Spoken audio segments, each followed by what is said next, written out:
to the flag of the United States of America and to the republic for which it stands, one nation under God, indivisible, with liberty and justice for all. Thank you, everyone, and welcome. I will call the meeting to order.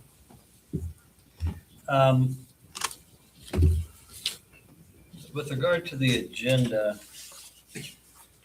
Megan is, where are you, Megan? Number 14 and number 15? Oh, yeah, you're 13, 14, and 15. She has a school event for one of her kids and would like to be moved up higher on the agenda. Unless there's objection, I think we could just move her up to after comments and concerns at 8 and put those 3 in there. Is that any objection to that? Without objection, then I will move 13, 14, and 15 up to follow 8. I move we accept the agenda with those changes. Thank you. Is there a second? Okay. Motion and second. No discussion. All in favor, aye. Aye. Opposed, nay. Ayes have it unanimously. With regard to the consent agenda, which includes minutes of last meeting, the August 3rd meeting, approval of August 17 warrants in the amount of $256,950.35. Approval of payroll in the amount of $52,535.94, and the July 26th financials, which that's this, right, Janet? Yeah. Yeah, that you all have. Take a quick glance at that if you haven't already. There's one question that I have. Okay. Page 1 of the scheduled claims. It was the insurance, and there's a whole bunch of those for $5.40. So they're broken down into different.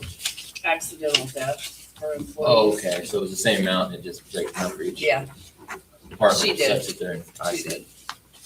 And then also on the next page, water department's expenses for their. Way down here. When you get to a page, say it, Tim. That came out kind of harsh. I didn't mean it that way. It was the air gas. I'm not finding the page number, but there was. It's 2, page 2. Yeah, I missed it there. So there's 3 different transactions. They're all the same price. I'm assuming that's. No, it's just split out. It's 2273 is split out in 3 different accounts. Mhm. And then the next one is 1137 is split out 3, and then large oxygen is split out in 3. Gotcha. So the different departments that are using those. Yeah. Okay, yeah, that's what I was saying. Just want to make sure. That's all I had. Oh, okay. Anyone else have any questions about anything on the consent agenda? If not, can I have a motion to approve the items on the consent agenda? I move we approve the items on the consent agenda. Thank you. Second. Jeremiah seconds. Any discussion? If not, all in favor, aye. Opposed, nay. Ayes have it unanimously. Now we'll go to public forum. Anyone wishing to address the council is free to do so. The microphone's up here.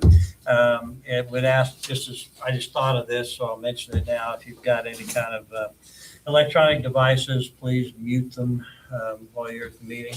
Anyone wish to address the council? Is this for the items on the agenda now or just in general? We don't do that anymore. It's for anything. Okay.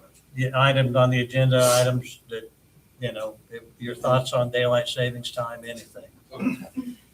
And the only thing we have is just a 5-minute timer. All right. So Ryan Newell, ordinance 1526 passed by unanimous 5-0 vote. No disclosure, no discussion or recusal, no public acknowledgement that the council member's spouse works for the only hospital that now benefits from this ordinance. Nothing. The citizens of Marion were simply expected to sit quietly and accept it. He used the government zoning authority to eliminate competition and then acted as if no one would notice that a member of this council had a direct family connection to the institution that stood to benefit. Not one council member stopped the process, not the mayor, not the city attorney, not a single council member. 5 votes. 0 questions, 0 discussion. Zero transparency. You don't get to demand that the citizens trust the government while simultaneously refusing to address obvious ethical concerns. If there was no conflict, why wasn't it disclosed? If there was no problem, why was there no recusal even discussed? If the vote was completely appropriate, why wasn't the public given a clear explanation before the ordinance passed? Those aren't rhetorical questions. Those are questions that deserve answers. And since the council chose not to ask them, I will. I'll be requesting records. I will be reviewing minutes. I will be reviewing emails and communications related to Ordinance 1526. I'll be examining all the documents connected to this vote. If the facts support it, I will follow formal complaints with every appropriate agency that has jurisdiction over ethics, open government, and municipal conduct. This is not a threat. This is a notice. Public office doesn't entitle you to secrecy. It doesn't entitle you to special treatment, and it certainly doesn't entitle you to participate in votes that create the appearance that the public power is being used to protect private interests. You can ignore these questions tonight. You can avoid answering them tonight, but these questions aren't going away. People of Marion deserve transparency, and they're going to get it.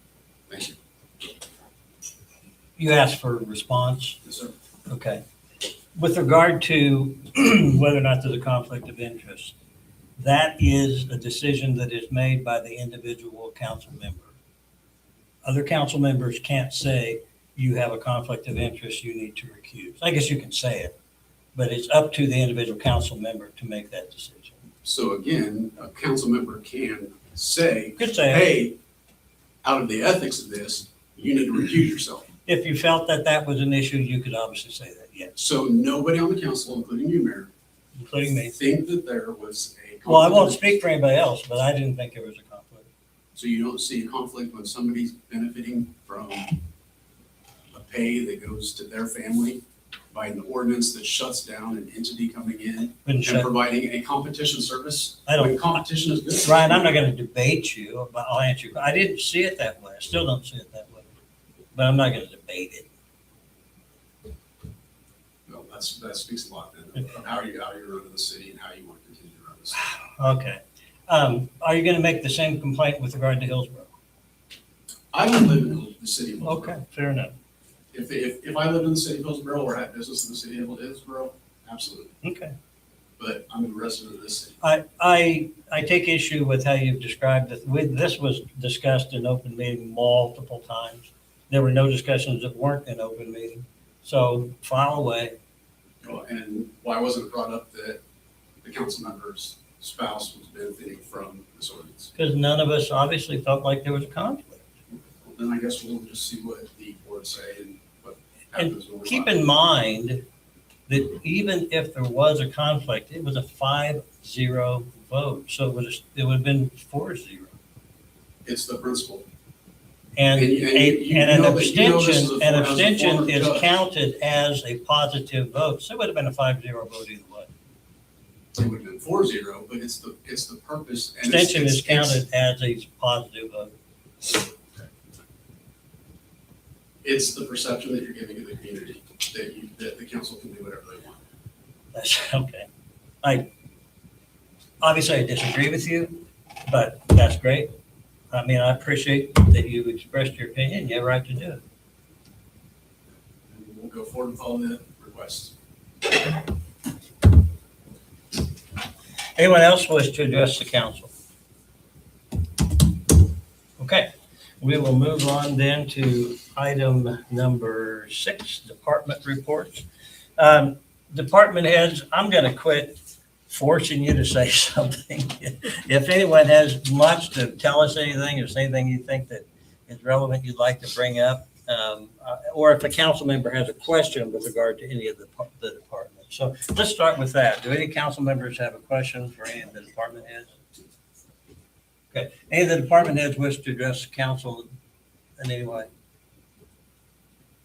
Okay, Janet, I'm sure you do. Couldn't think of anything.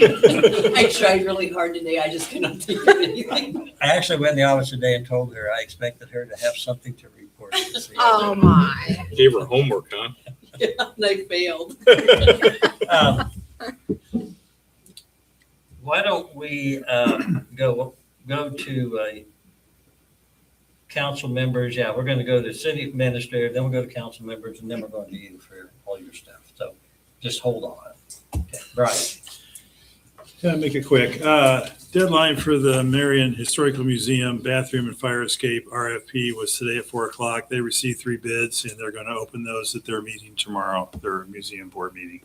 They're doing a project to make the single bathroom in their facility ADA, and they're working on remediating their fire escape, which needs some help after this many years.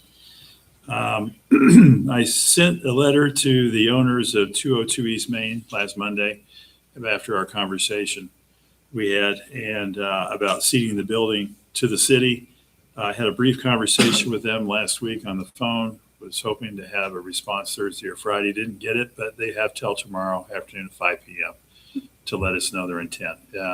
With no response, we'll proceed forward with having the demolition of the building done by the contractor. We had some recent complaints in the last month or so about e-bikes.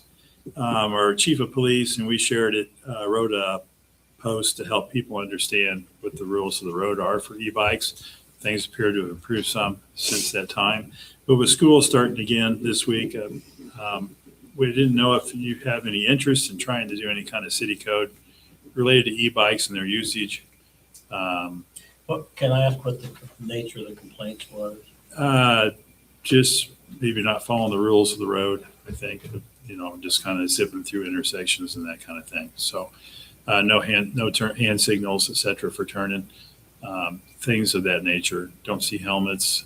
It's not required, but there is the class 3s are a certain age break.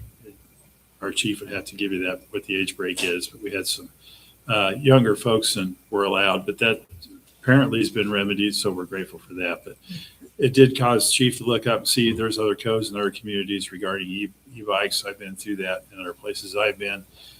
If you have any interest in that, he did some research. We can put something together. Kind of leave it up to you all.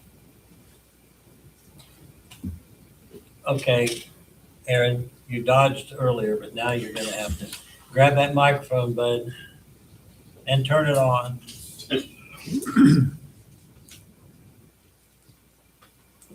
So are e-bikes treated like bicycles or like motorcycles? They're going to be treated just like a bicycle. The thing with a class 3, so there's a class 1, class 2, and class 3.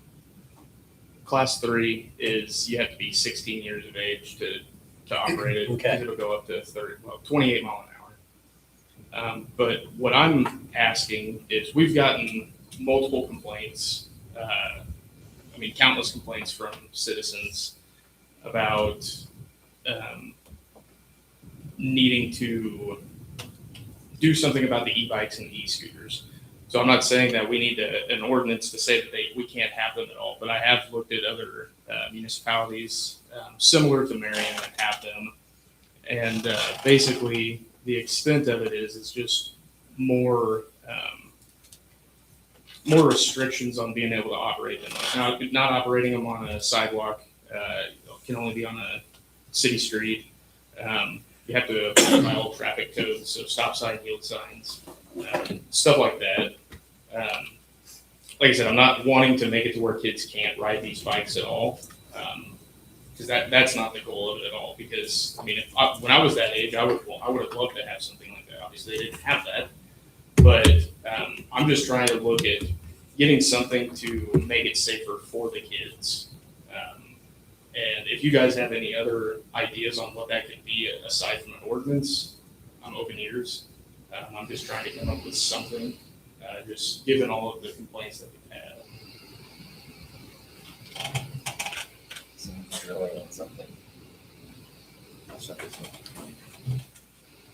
You know, a monster out. It's not the boiler, it's off. So most of the complaints are not just e-bikes in general, it's kids on e-bikes? Yeah, it's the kids on e-bikes. That's the main complaint. And the main complaint is them not following traffic code. And just having an ordinance isn't going to fix that because there's a state statute that makes it where you have to follow traffic code. But I don't know off the top of my head what all of the ordinances said on the ones that I've looked at from other municipalities. But just like I said, if you guys have other ideas, I'm open ears. I'm not saying an ordinance is something that is 100% the way I'm wanting to go. I'm just wanting to do something to help with the complaints and help. I know I'm not going to be able to satisfy everybody, but the amount of complaints that we've gotten have been quite a few. Would it be something that you could do like at the school, like their morning assembly or? Yeah, I mean, we can do something like that. I don't know if that's going to help. And I don't know that they still do bike safety at the school. yeah, I don't know. I don't know the answer to that. And I mean, you might just visit with Jenna and just see like if there's an opportunity to do like some education on safety on e-scooters and e-bikes and stuff in town. Just you showing up in your uniform is going to be need sick blue on them or something, you know. And but I mean, I think that's going to go further than us passing an ordinance. I agree to a point. Yeah, I mean, I agree with you. I do think that something like that would be beneficial. The only thing we have to like work around would be scheduling not only with the police department but also with the school to try to do something, and then getting the equipment ready if we want. Because gotten multiple people in the community have said that we need to do a bicycle safety course. Yeah, I think that would be good, but the reality is I don't know if we can do that just because we don't have the equipment to do that. We don't have the bicycles. We don't have helmets. We don't have. I'm not thinking of a big production. I'm thinking just go in And just talk to them. And have Anything will help. Yeah. For sure. Yeah. Yeah, I'm for that. You'll have their attention. Well, Aaron, if you feel like there is a reason why we should have an ordinance, I'd be more than happy if you want to put together some kind of a proposal and take a look at it. And you could explain why you think that'd be helpful. Okay. If they, let's say that like someone that's 18's riding one and they blow through a stop sign, we'd write them a ticket just like if I was in my car, right? Sure. What if they're 12?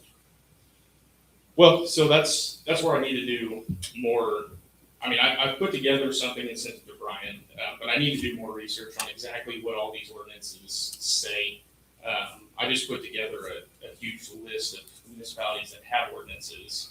I didn't specifically write anything out. I just did research on what cities had them. So I'm not familiar with how all these cities put it, so I don't know how we should write in that ordinance when it comes to kids under 16.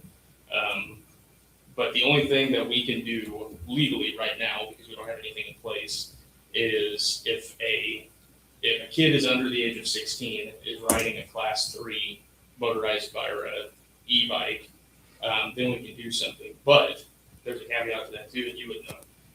I can't just stop because a kid looks like he's under 16. I can't just stop this kid and to check his bike. And especially if he isn't doing if he's following traffic code and stuff like that, there's no way we can figure out if that kid is riding a legal bike for his age.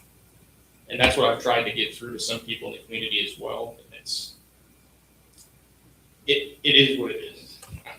So when I was a kid, I ran around with Opie and Lassie and Timmy and Beaver, Rin Tin Tin. Yeah. Dennis the Menace. No, we didn't like that. He was. But it was a very different time. Were wheels invented yet? Oh, I'm gonna smack you.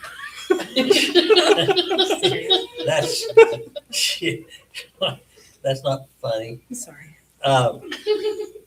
But if we, there were no e-bikes, we were just on our bikes. But the big thing was not stopping at a stop sign because you can get killed doing that or cause somebody to pull out, hit a tree trying to avoid you. And the other thing was riding on the sidewalk, especially downtown. Somebody steps out of a business and smacked into you, could hurt and break an old person's hip, and I'm very sensitive to that. But the police just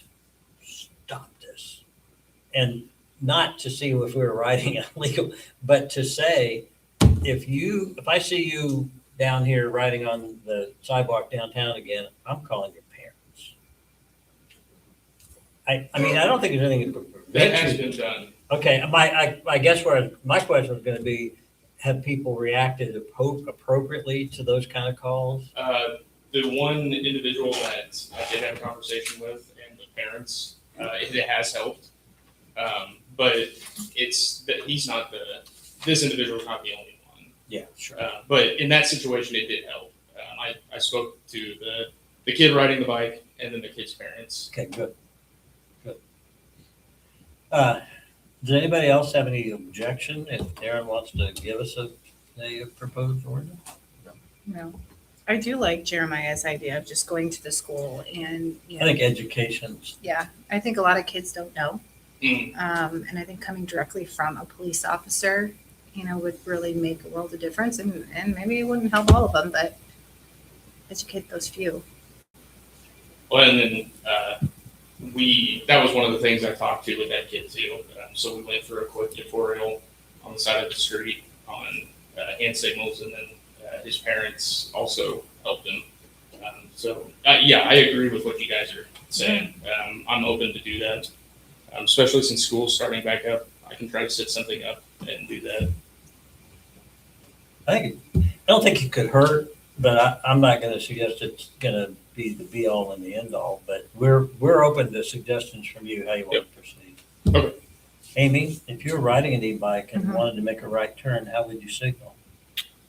Well, it doesn't have a blinker, so I'm thinking, is it this? Oh. This? This This? Wrong arm.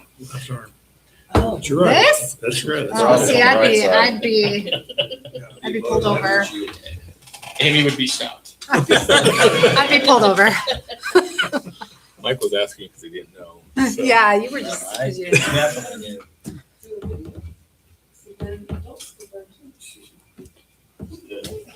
I'll put the assistant chief on that. Make him do that video. Well, when you go to speak, you go and do the speaking, because you're a friendly looking guy, but have the assistant chief there looking mean. That might help as well. That might help. Now I'm totally, where are we? We're still with you, Brian. Yeah, that was it for me, unless you have questions. Okay. Tim, Not for me. nothing? I just want to speak to, it's disheartening. I today had occasion, because Brian and I were looking at some questions with regard to code enforcement and things, and he put us in that nasty place called the internet, and specifically Facebook. And man, it's disheartening. The only media source in town cannot find one good thing we do. Not one. We're the dumb guys. The county's the smart guys. That was specifically said. I was looking at, and there were people just ranting about this is just Marion, and why are we doing all this in code enforcement that's out of line, and other towns this size don't have anything like this. And then right with them are people ranting and raving about no matter what, Marion won't do anything to enforce codes or get cars out of yards or anything of that nature. And I'm hoping that some people watch online, and I suppose I'm inviting myself to be their next victim. But I suspect that's going on anyway. And you know what? I don't know, and I don't care, because I don't look in the devil's playground. If you've got something to say, do what Ryan did, come up and say it. And I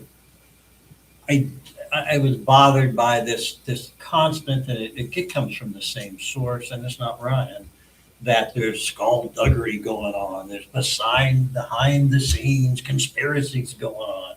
That's BS. I just want to go on the record as saying it. Ma'am? I don't have anything.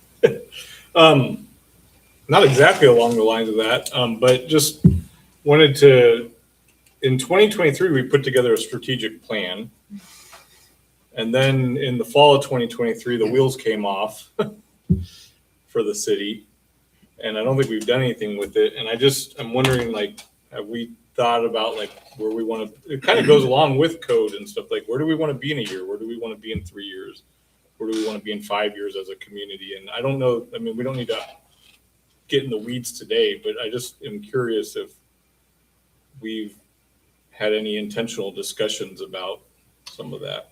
It's interesting that you asked that question because the seat you occupy figuratively, literally it was that seat, but Zach's council seat, Zach very much wanted us to not only work on the plan, but go through and prioritize and that, Brian, is something we've got to get back on. We did our review. Now, We, at Well, the beginning here Yeah. in study sessions, we did start reviewing that again. right. Mhm. We were breaking it down, but then it Okay, piddle down. kind of got paused. Yeah, we haven't done anything on it for months. And now, I understand we got budget and that thing going, but it needs to be a priority. I agree with you on that.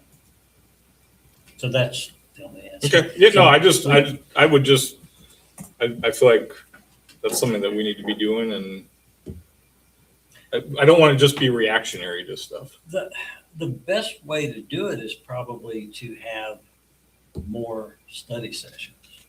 And I don't know how that goes over with everyone, but if we had, even if it was just one every other month study session, that would be something that we could, and we said, okay, we're going to devote half of each one to the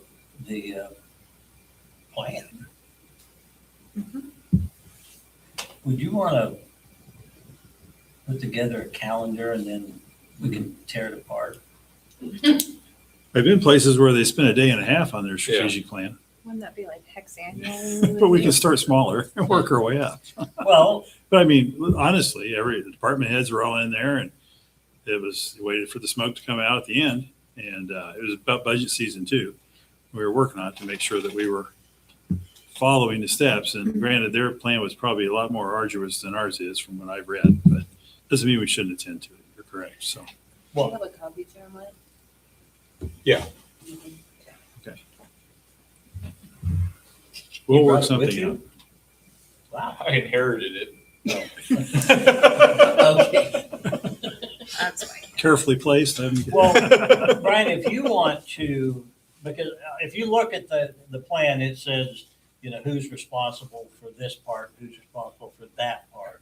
And the two that I recall that had the most things that they were supposed to be doing were, number one with the bullet was city administrator, and number two was economic development director. And for the longest time, we didn't have a city administrator, we didn't have an economic development director. We got them both now. So if you guys want to talk about how you think it would be, we could do an all-day retreat or whatever, if that would really be the best way to do it. But I'll be glad to take some meetings. Okay. Thank you. Yeah, we can do that. I can, we get these breaks where we get a couple weeks in between meetings, and it might be good to, unless you want to have them week in a row, but like we've got it'll be 2 weeks before we have our next one after this because of the calendar. Find a place to put those in quarterly. Yeah. And sure, go over them like we did last week. I thought that was pretty good. So good I discussion. think the last two have been useful. Okay. Anything else from anyone? Okay, then items 13, 14, and 15, Ms. Jones. Thank you very much for being willing to switch the schedule around. The start of the school year is always kind of a crazy time. I am back to talk about billboards again. I know we all thought we were done having that conversation, but lo and behold. I provided you 3 different packets for this billboard conversation. And this first packet is the artist's rendering that was returned back from this company, Miracle Signs. They took the design that we have been talking about, and the artist kind of put his own spin on it, what he thought would be a good option. And the very first picture that you'll see would be the 8x12 sign that is going like right at the turnoff to go to the reservoir. And on one side, it would say welcome to and indicate that all services are available, but not have a directional arrow because you continue past it to get into Marion. The second image that you would see would be the reverse side of that sign, which you would see as you are leaving Marion, again at that turnoff to go to the reservoir. And so it says, thank you for visiting the city of Marion, Kansas. So that's that first image. The second one is the 8x16 sign that we talked about. And the intent for this one is to be on the west side of 77 between the 256 and 56 turnoff. We would be eliminating 2 single-sided signs and expanding the one and making it double-sided. And this one, obviously on the reverse side, the waves in the 1860 and the all services available would be flip-flopped because you need the arrow to point the opposite direction. And then you'll see they just grabbed bluegrass at the lake. I think they grabbed whatever they could find on the internet that they saw pertained to our area. And so that's what they used as their rendering for that stretcher between legs. But then you'll see a rendering of what the billboards would look like with the 2 legs and the stretcher between it. One thing that they did mention is whether it's the 8x16 size or the 8x12 size, they want to make that space between legs and that stretcher be 10 foot long. So then the panels would be interchangeable regardless of what billboard they're going on. So we don't have to worry about making sure we have the right size to go in that area. So those are the renderings that we received. And then we got into the weeds of there was apparently some miscommunication. I'm communicating with a salesperson who then communicates with like a project manager who then communicates with the artist, and it's like a twisted game of telephone. So the conversation I was having with the sales gentleman was that stretcher is metal with magnets. Somewhere down the line, somehow the message got switched where they thought that was going to be another flex space billboard material down there. That I don't think would work for us and for our intent with how often we would switch out that stretcher. Because we're talking about, switching that out 5 times a year. And we don't want to have to pay somebody to come reinstall this stretched vinyl or stretched canvas, whatnot there.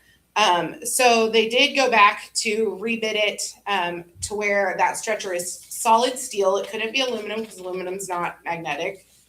So it would have to be a solid steel stretcher, and then priced out these heavy duty magnets to go on either side of it. And when they priced everything out with the cost of steel and the cost of these magnets, it added $13,000 to the bid for the billboards. So when the mayor came by earlier today, I was looking a little bit stressed and frazzled.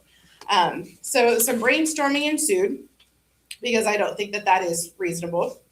And they were able to provide us with another quote. And the idea behind this one is that stretcher, instead of being a solid piece of steel, would be made of square aluminum, and then it would have welded bolts about every foot around it, and then it would be a solid piece or 2 pieces that would bolt to that frame in that stretcher area.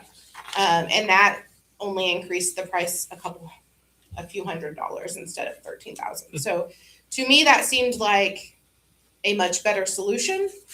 And we could still be able to, now that doesn't include, they would throw in 1 set of panels in that price point, but that doesn't include all 5 of them. So if we wanted to get those over a period of time, or if we wanted to be able to source those locally, or if we just wanted to paint something ourselves, we would have that option. But so there would still be a little bit added cost to get the panels all situated, but without having to drastically increase the price of the billboard structure itself. Amy, after I made it. After I talked to you today, I got to thinking that the price at the additional $13,000 had to do with these things that go at the bottom of the sign. Yeah. And I would have a hard time right now saying, oh, we'll just find $13,000 under the table or something. But why couldn't we go ahead with the signs? Just go ahead with the sign and then figure out what we want to do with regard to this additional thing that we're going to put on. In theory, we could. I don't know what it would look like if we added that later. Like if we add the structure later, because you're looking at another trip charge, because they would have to come and construct it on site. It'd probably be better if it was constructed in-house, Versus welded, out on painted, the side of the highway. attached, and Yeah. then outside it'd probably last longer. Yeah. So it's another- And another conversation that I had with this gentleman, because I probably called a good 10 sign companies before I could even get somebody to return a phone call, let alone give me a quote. Because a lot of we don't have a lot of sign companies that are in rural communities. And it seems like these companies that are in Wichita, even Emporia, somebody I called there, they really don't need to travel for the business. And so they don't really have a huge interest in traveling for the business. But then that also means that we incur trip charges that boosts the cost of things too, because people are coming out to our rural communities to do these things. So I think I would worry that it should be simple and not costly to add it later, but it would end up being costly and we'd be paying mostly just for somebody to travel, which I'm not sure would be in our best interests. So the materials of the banner signs would be the same regardless of whether they were the magnetic or the bolt-on.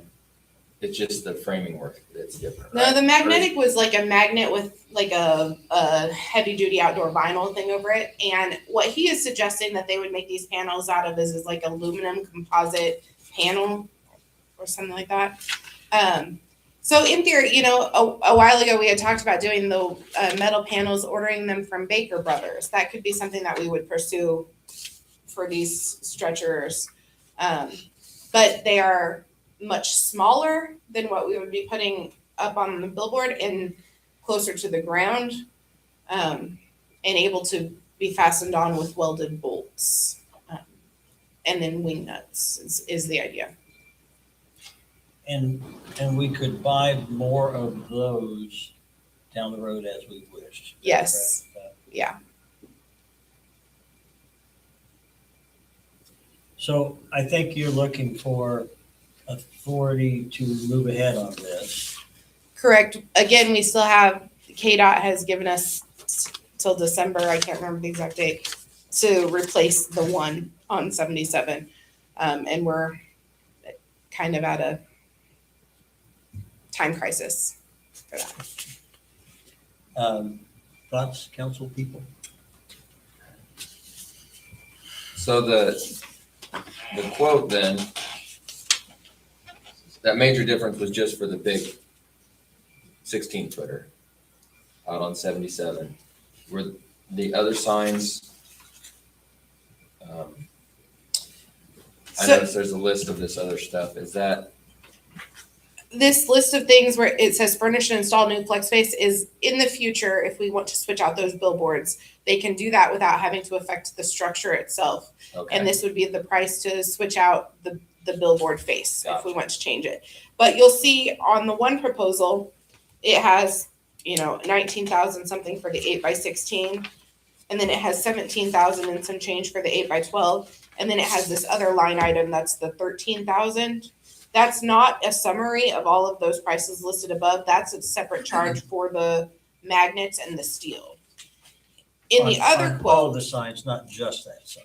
yes, on all of the signs. That 13,000 would be the two signs that we're talking about. It would be the cost for that. Because the magnets and the steel are going to be the same size, whether it's an 8x16 billboard or an 8x12 billboard. So that 13,000 is the magnets and the steel for both of those signs. On this other proposal, they added the cost of building that aluminum and bolt frame into the price of the billboard. So it made the cost of the 8x16 go up to $20,100, and it made the price of the 8x12 will go up to 17,900. So it built those prices, it built those additional costs into the price of the billboard itself because it'll be part of the structure.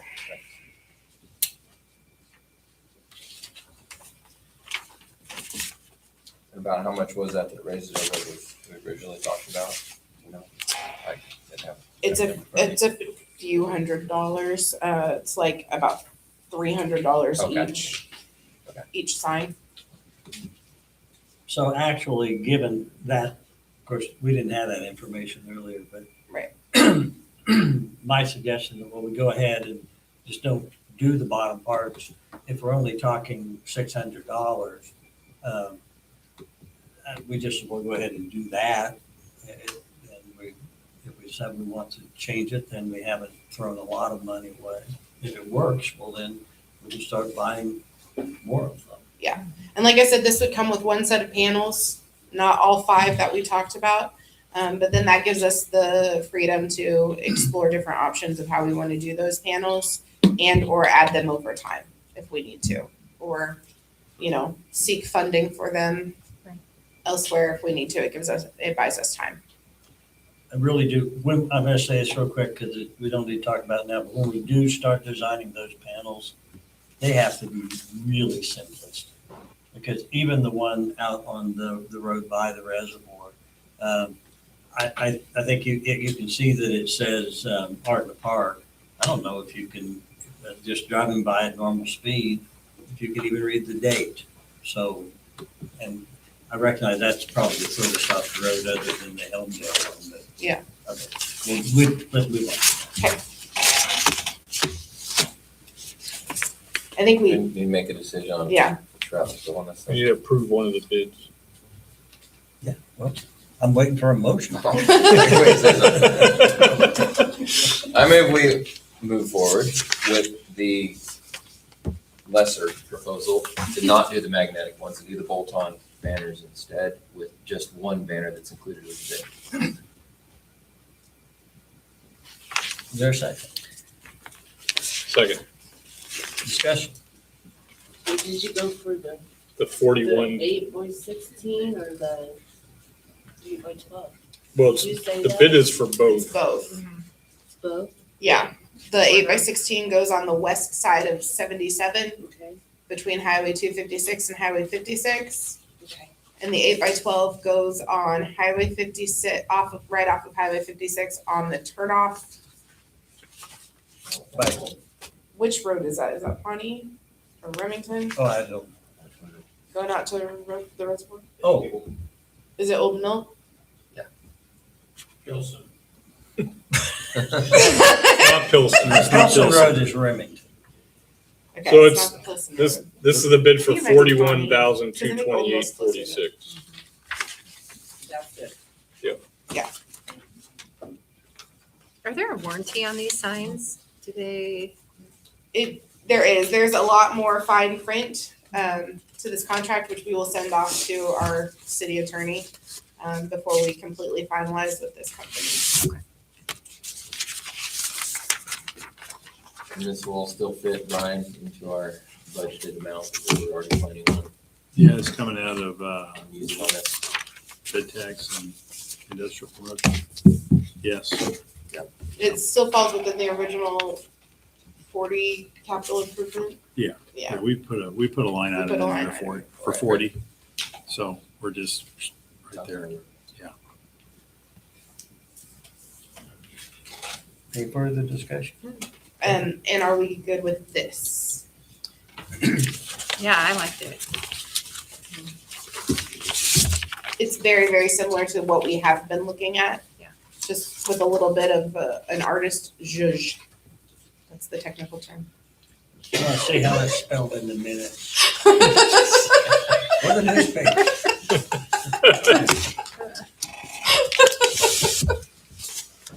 Further discussion? If not, any questions about what the motion is? All in favor, aye. Aye. Opposed, nay. Ayes have it unanimously. Did you second? Yes. Yeah, Jeremiah seconded. You better pick up speed, Megan. Okay, the next thing I wanted to chat with you folks about, we had talked about the tourism marketing grant that is available. It closes at the end of August, and putting together a proposal for a digital marketing campaign for the city of Marion. And I have received, the last time we talked about this, I had received a bid from Ethereal Lens Media that had 3 different price point packages put together for us. I also solicited a bid from a local individual, Nicholas Kimball. I wanted to see kind of what he would propose cost-wise and what his idea would be to do a digital marketing campaign for Marion as well. What Nicholas is suggesting is basically a year-long project, taking an entire year to go to all of our city festivals, different events throughout in the community throughout the year, and getting a snapshot of Marion in all seasons, to be able to compile into an overarching advertisement campaign, a 30 to 60 second commercial for Marion, and then being able to split that down to 5 to 10 different little tidbits that could become social media reels, so on and so forth. I think that is a wonderful idea. I also love a lot of the things that Ethereal Lens Media had to offer. They're a marketing firm, so this is kind of their bread and butter, what they do all of the time. They're out of Humboldt, Kansas, so they have somewhat of a rural perspective as well. And I loved all of the packages that they put together, the idea of different brand spotlights. In their complete package, I even loved that they would create a tourism website for us that was specifically designed to grab people's interest and be a landing page for people who are considering coming to visit and entice them in. And they also give consultation for the launch of your digital marketing campaign. So you can sit down and strategically plan where we're sharing these videos, how often we're sharing these videos, all of that good stuff. So I felt both bids had something good to offer. So it could be an either or choice, or it could be a yes and choice. The way that the tourism marketing grant works is they'll give us up to $10,000. It's a 60-40 split. So they will fund 40% of the project, and we're on the hook for the other 60%. And that 40% that they're funding can be up to $10,000, but then anything above that, we would cover. When is the deadline for the grant? August 31st.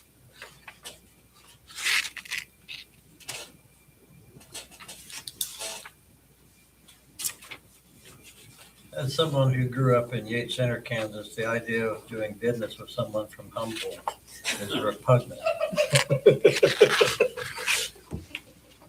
Just saying. I'll let them know. The mayor said you were repugnant. Well, not them personally. Megan,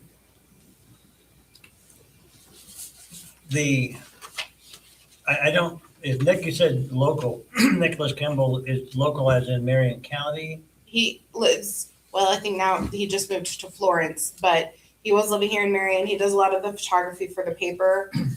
Every time that we've done a theater production. Young guy, brown hair. Okay, yep. I know you're talking about. Every time we do a theater production, he comes out and he photographs it, and he does a really great job. He put together a compilation video where he meshed Wizard of Oz, which we did here in Marion, with the Little Mermaid that they did in Hillsborough. And I was really impressed with that compilation video that he had made for social media, and just kind of wanted to see what his idea would be. You come back at me again with regard to the grant application. It could be one of these or both of these. We could pick just one of these, or we could also say we want to do this package from Ethereal Lens, but then we're going to also have Nick do his video also. And then there would be an additional cost that is the actual purchase of the ads.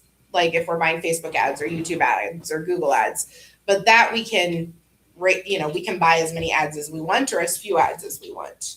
So we can kind of adjust that price based on the funds that we have available to us. These would be the set prices to acquire the raw material that then we could be using for years in our advertisements. Once you have those ads, how do you anticipate utilizing them? You're not talking about taking them and buying TV time, or maybe you are. It's essentially like buying TV time, but I'm talking about buying like digital advertisement, like Google ads, YouTube ads, Facebook ads. I think people are streaming their TV more than, being on cable these days. And so I feel like we'd reach more of a market, especially a market outside of our community, through a digital campaign. What was the match on the grant? They do 40%, we do 60%. They pay up to 10. Mhm.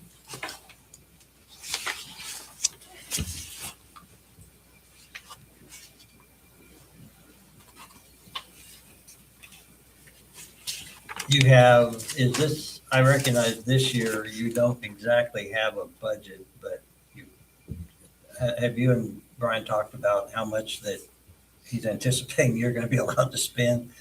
We've been talking about the budget, over the last few months, and I know what I put in as a request. I'm not sure how that got finagled at the end.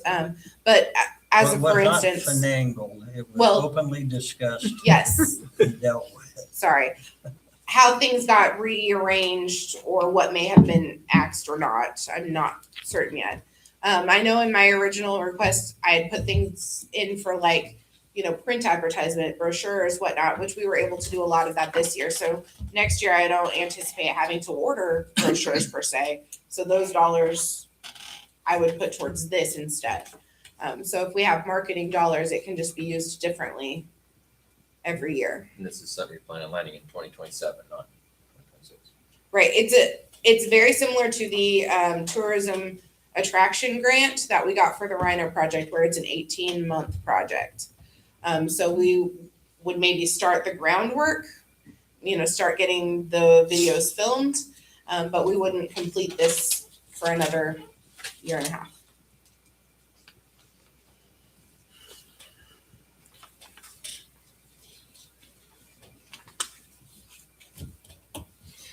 If you put the two together, if you did the Nicholas Kimball 4,700, and I just picked package one of the other company's 3,500, that's like $8,200.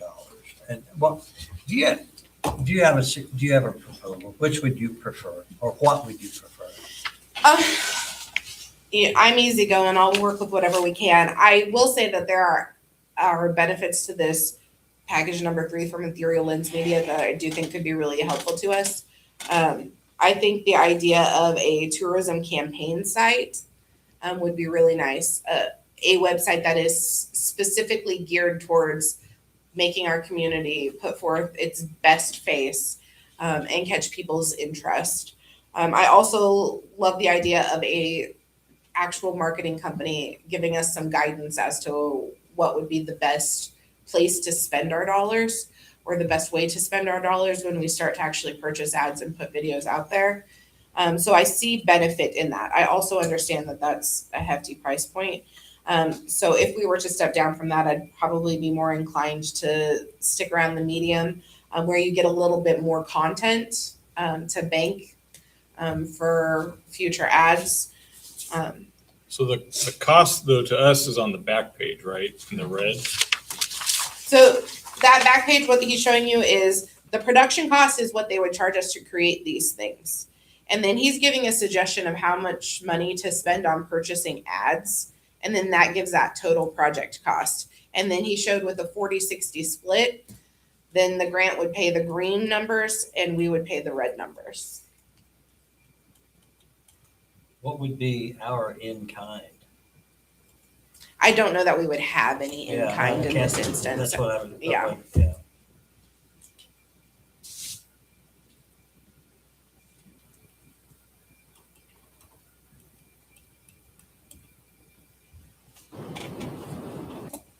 So if we were to do the, like the medium price point from Ethereal Lens and add Nicholas's bid together, it would be a little bit over that 9,500 price point. But we'd be in that general realm. So then you can say, okay, well, if we're gonna spend about that 9,500, and then they're suggesting that we spend that 15.5 in ads, that makes our total project cost around that 25,000, and then grant would do 10, we would do 15, and that would be maximum utilization of the grant. Again, we can go up and down with our ad spend if we feel that we need to, but that kind of gives you an idea where you can use that chart that Ethereal Lens made for us, and we can consider Nicholas Kimball's in there as well. And it just kind of shows you how that breakdown would be.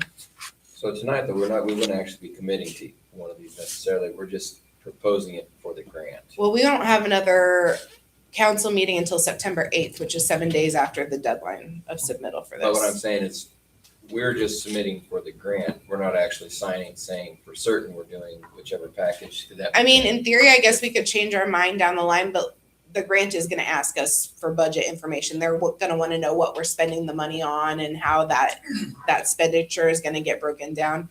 So I would be telling them one of these packages. And so then if we decided to go in a different way, it would probably require some more communication with the state to say, hey, we're gonna switch things up a little bit, and it could affect the award that we receive.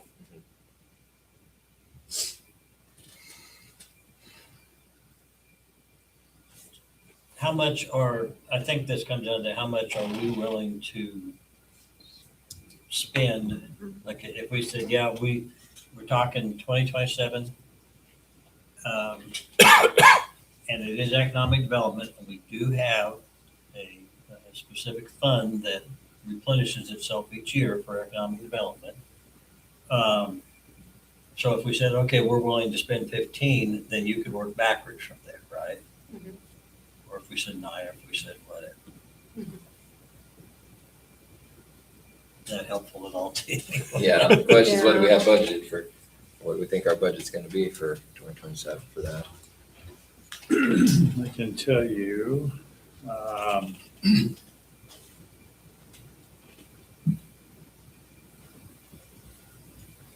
we have $24,300 dedicated to, that will pop up. Rhino tour expense, advertisements and the hunting and fishing guide, art in the park advertisement, wall billboard, newspaper ads, and the social media campaign. So a portion of that money, 24,300 set aside for those kinds of activities. Is a portion of that still gonna be used in our current programs that we have that are gonna need to take out of that amount? Like, do we have any more liability on the Rhino? We are still We're working on the good Rhino. We're still working on the Rhino and moving forward in the Rhino, but if not all, a majority of the cost of that is going to be covered by transient guest tax, which was our original discussion when we applied for that one. And if she wants to go with if we're doing the print ad for hunting and fishing, but that's only part of the market we could reach. If we spin it over to electronic social media type ads, we can direct people that have an interest in the area or are in the area, or We can even do like targeted ads too. Like, we want this ad to be shown to people within this many miles of us. And the goal being usually that you're targeting people that are 100 miles or more away, and the goal is to get them in here. so we might actually be able to reach more electronically than we would in the print ad. So print ad's there if we need it. If we want to apply it otherwise, we can. We don't have to use it in that area. I like the idea. I think maybe meeting in the middle instead of doing, the maximum amount. That way it gives a little more wiggle room. This is probably a silly question, but how many ads do you get with does it just The pricing changes throughout the year too. Okay. It would just be one of those things where we would just research to find the best time Yeah. and the best options. Once you have these, could they be also incorporated into like our website and stuff like that? Absolutely. Or if we wanted to do like a booth at like a trade show or something, we could have them playing on a TV behind us. We would have that material to use in as many ways as we see fit. Is that a motion? I don't know if anybody agreed with me. You don't think anyone agrees? No, I said, I don't know. You were saying the advantage of the complete package is that you would have that dedicated media site to host campaign, tourism campaign, and all that. However, that could still be something that could be added in the future. It's not that. That is Great. definitely something that could be added in the future. And we do have the digital travel guide that the Elgin had the grant to create last year, which is a great resource. The difference basically would be the tourism campaign landing site would be the eye catcher that would get people interested in Marion to then be able to send them to the resources that would be handy to them. So it's definitely something that could be added later. And also the setup consultation would mostly just be a time and stress saver for me. Without that, I just need to do more research to make sure that I'm trying to spend our money as wisely as possible with where we buy ads and when and why and all of that good stuff. And so that it's not a must, it would just be a nice.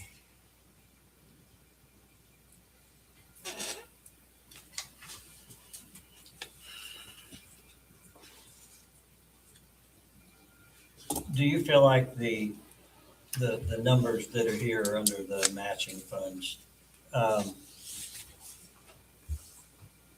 If we say, hey, we'll give you $10,000, is that something we can? I want to stop. Greg, I should have done this before we got started, and I've been hoping to get to a point where I could do it.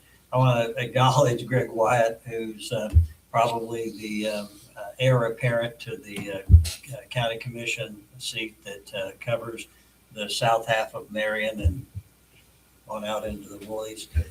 Thank you for showing up. No problem. So appreciate your time. I'm sure I'll be back. Okay, well, good. We'll have more to talk to you about. I want to get into as much information as I can because, like I said, everything's got to work together. So that's my goal. I wasn't gonna let you sneak out. Hey, appreciate it. Okay, Thank you.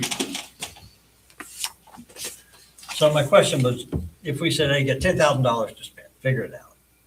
Could you do that, or Like is it 10,000 of our dollars or 10,000 Of our is the dollars. total? Okay, yeah. Yeah, I'm gonna make a motion that we authorize our economic development director to expend up to $10,000 for, what are we calling this? The digital tourism campaign. Is there a second? I'll second. We have a second. Discussion.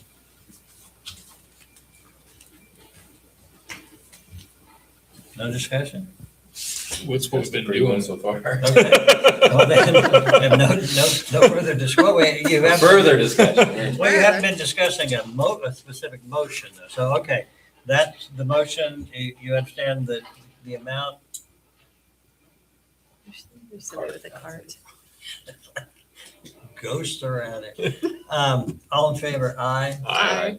All opposed, nay. Ayes have it unanimously.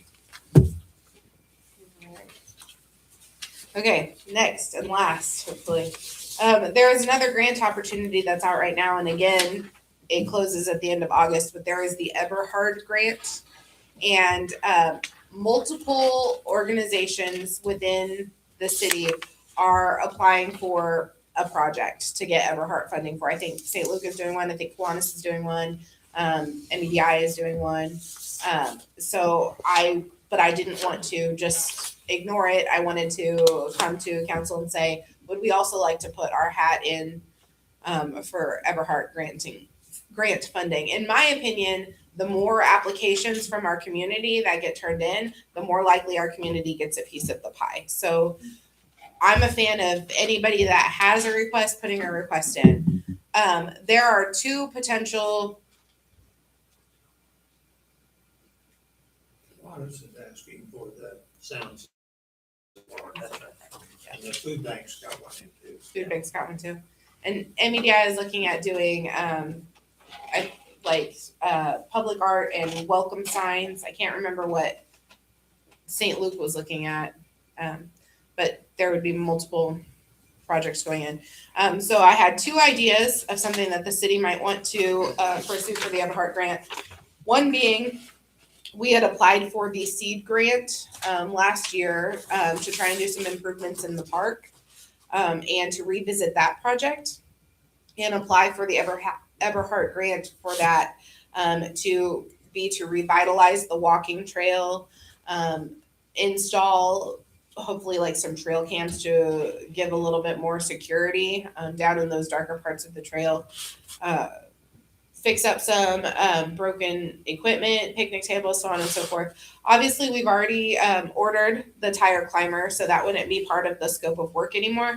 But we've had multiple requests to replace the drinking fountain at the park and multiple requests for that drinking fountain to have like a bottle filler feature.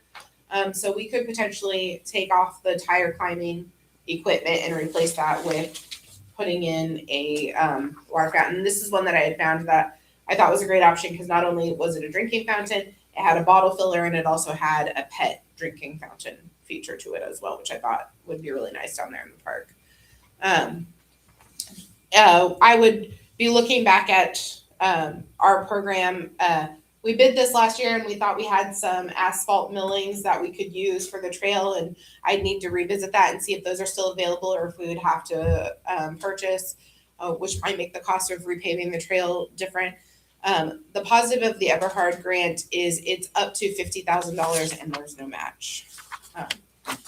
So it could be a really nice option. The other option is we could apply for the Everhart grant to put towards the billboards that we already know we need to do. Part of the thought process ought to be what would they be most likely to fund? I would guess that they would be less than, my thought is, they'd be less enthused about paying for not advertising, but signs on the road, I guess, than something tangible. The mental picture of, somebody's walking and filling a water bottle and Pooch gets a drink, it's pretty positive. Mm-hmm. Well, and the way I understand it, the focus for the Everhart grant is it's more health and agriculture focused. And libraries. And yeah, is what they are kind of prioritizing and valuing. This would be health, people out walking their dog. If you make the application you made last year, do they ever pull out part of it? I know they've only got 1 year you got 1 year to go by. Is it possibility they might pull out one part, say we're going to fund this, we're not going to fund the rest of it? Yeah, it's my understanding that there were a few projects that they didn't fund in full. They only funded part of the project. So what's your question? Do we want to apply for the Everhart grant, and what would we like to apply for the Everhart grant for? Well, I'm sorry, but I misunderstood. I thought you were proposing to do what you talked about apply for what you applied for last year with the addition of this. No, so what we applied for last year was a seed grant, which will reopen this year, and we could apply for it again. But the Everhart grant is a different grant program, where the seed grant only gave up to $25,000 and it required a 10% match. The Everhart grant would fund up to $50,000 potentially. And it's more local, whereas the seed is a statewide grant program. It's only Marion and Harvey County. Right. I don't think we can what's the timeline?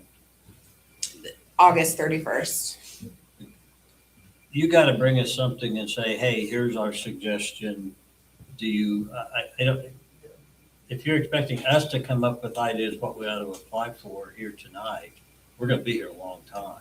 Well, that's why I have two options essentially that I'm presenting for you. It's Okay, well, taking that seed grant project. All right, then educate me because I'm not getting it. Sure. Okay. So option one would be taking that seed grant project that we worked on last year and did not get a grant for. Right. And using that to apply for the Everhart, like trying to get the Everhart grant to fund that. So trail improvements and a water fountain, Trail improvements and a Or water fountain, billboards. repainting the lights, the park improvement project, or using the Everhart grant to go towards the billboards. Okay. Very good. Questions? Further questions? I like A. I do too. Is that the park? Yes. Yeah, I do too. All right, make a motion. I move option A. Are they actually lettered? Because I didn't. No, they're not. Why did you say The park. the park? The park. Okay. Is there a second? I'll second. All right, got a motion and a second. Any further discussion? No further discussion? All in favor, aye. Aye. Opposed, nay. Ayes have it unanimously. And now I'll stop bothering you. Have fun at the school. Bye. Thank you. Sorry, Darren, didn't mean to keep you so long. You can be mad at her. Hey, it just means my next meeting gets pushed back, so Oh, okay. they're the ones that'll be mad at Megan, not me. Fair enough. Come on up. Thanks, guys. You skipped Brian, Number 9. number 9. Oh, no. Oh, I did. I went right over. Well, when I was marking out to put the 15, 14, and 13 in Sorry. between 8 and 9, I Just marked kidding. out 9. Brian, 60 seconds? Okay, 60 seconds here. okay. We were going to have the intention was to have our advertisement ready for the budget hearings. I did not, I found an error or two in the formula on the form that was sent to us by our accountant when I was reviewing their numbers, and they were going to fix that. $10,000 error puts us slightly over the mill levy, so we have to adjust. They're going to make the adjustments. They had some questions, though, they went to the county to answer, and the county had not got back to them. I looked, still have not received an email back. I'll probably have it tomorrow. We're fine. We can still advertise it in next Wednesday's paper if we don't have it first thing in the morning. We're okay, but I don't have it to give to you tonight.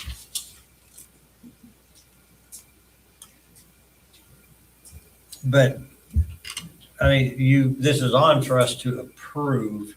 It's information. You don't have to approve anything. Okay, so Yeah. basically, you're saying, what we've already approved, but you were gonna just put it in a nice package with a bow on it for us. Right. And that's what was gonna go to the We're going paper. to show it to you that we were printing that in the paper. But So now you next just gotta- meeting, you'll have the R&R hearing, and then you'll have the Oh, I budget I hearing. understand that. Yeah. But you don't need us to do that final stamp of approval before you send it to the paper. no, No, not no, it's just Right. for your information.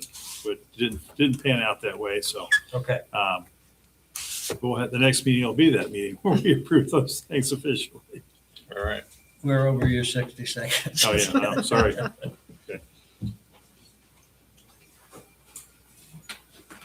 Hello, requesting a change order for the Marion Airport crack repair project. This is the project where we received supplemental funding from KDOT Aviation. So originally we received $122,625. We got that bumped up to $210,510, which is an increase of $87,000, and that's at a 90-10 match. So with your 10%, that means we have actually $97,000 more to spend. $69,750 is a change order with the contractor in front of you to get them back out here and do some more crack repair, which would include stuff on the apron and on the taxiways. If we have any quantities left over after we do those two spots, we might go back out on the runway and get some of the ones we didn't do on the original runway project. The additional funds are to cover EBH expenses that the city had to pay out of pocket and weren't able to recapture because of the way the bids came in the last time. So basically, when we went back and asked for the supplemental from KDOT Aviation, we asked for a supplemental to cover kind of where we were short last time, plus to do this additional work.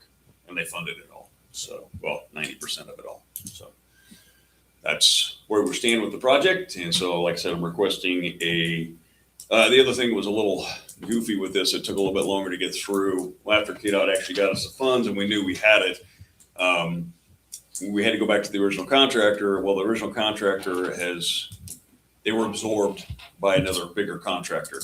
So they still have their name, but so they had to get permission from the new parent company to enter into this contract because they're now, it's not a non-compete, but it was one of those type of situations where they just had to get approval, and it just took a few extra months for them to get approval. So is Vance Brothers the new name? So Vance Brothers absorbed Circle C. So this is kind of the weird part. Circle C still operates as Circle C. I mean, that's still their name. They're still operating as Circle C, but they're now merged with Vance Brothers. So because of that merger, both of them kind of have to sign off on things. Now, any new projects they're doing under the Vance Brothers / Circle C name. But this one they got approval to do is just Circle C. So the contract is with Circle C, but we have the Vance Brothers name in there just so it doesn't get confusing with the attorney folks. Would you repeat that for us? Circle C. I just needed approval for a change order in the amount of $69,750 to Circle C paving for additional work on the airport. I move that we approve the change order to the $69,750 to Circle C Brothers operating under the Vance Brothers. There you go. Is there a second? I'll second that. Motion second, discussion? No discussion, all in favor, aye. Aye. Opposed, nay. Ayes have it unanimously. Here. That was like 2 minutes. Thank you. Thank you. Have a good evening. Okay, Brian, back to you. Okay, we have before you ordinance 1527, which I handed out at the beginning of the meeting. It's gone from draft form to form for approval. 1527 is an ordinance amending section 2-109 of the city code pertaining to the keeping of equine within the city of Marion. We are adding which should be equine and goats. We are adding 2 sections to the exceptions of the rule for the keeping of animals. Section F, equine riding stable and academy not to exceed 2 equine per acre or a portion thereof for full-time boarding of equine. And Section G, the temporary maintaining of targeted grazing of goats by a commercial operation and temporary battery-powered electric fencing.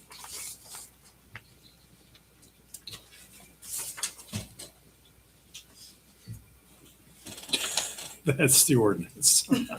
So it's just a change from where we were. These things were not allowed under the current code. You would be making exceptions. These is listed the exceptions to allow these 2 things to take place. Well, let's deal with them independently. So starting with 1527, any questions of Brian with regard to that? We've had several discussions with different people.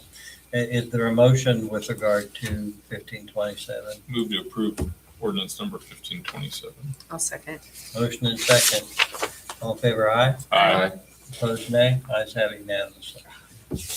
Brian, with regard to 1528, look, I think we probably need to put this over to the next meeting, or unless I'm just really not following. But if you look at section 3, violations of any provisions of this section shall constitute a health hazard or that interferes with the use of enjoyment of neighboring property is nuisance and may be abated under the, there's typos. Some cut and paste got mixed up or something there, I think. It should be under, Yeah, I see that.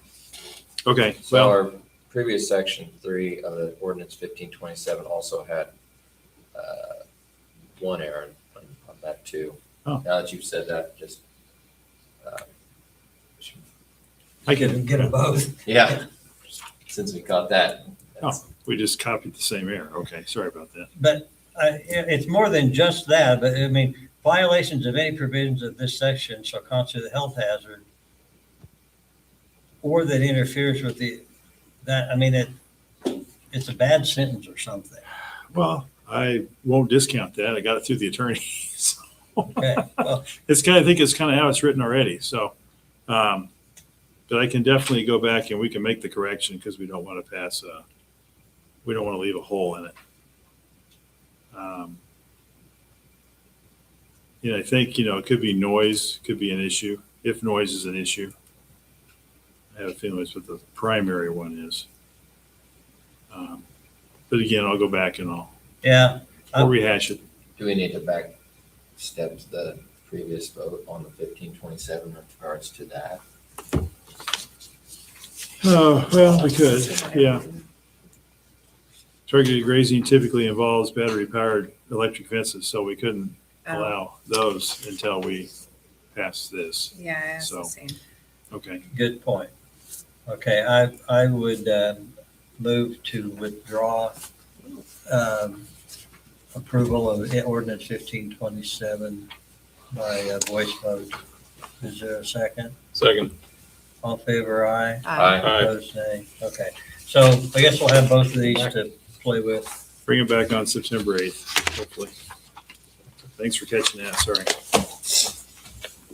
I would have brought it up earlier if I'd have seen it earlier, if I had noticed it earlier. Yeah, I saw it, I just Yeah. didn't. no, that's fair. That's fair. I didn't catch it. Better late than never. Yep. Anything else? If not, can I have a motion from the new boy? Oh, I'll move to adjourn. I'll second. Motion second, all in favor, aye. Aye. Opposed, nay, ayes have it. I wanted you to be able to get, some winning legislation under your belt. Thanks.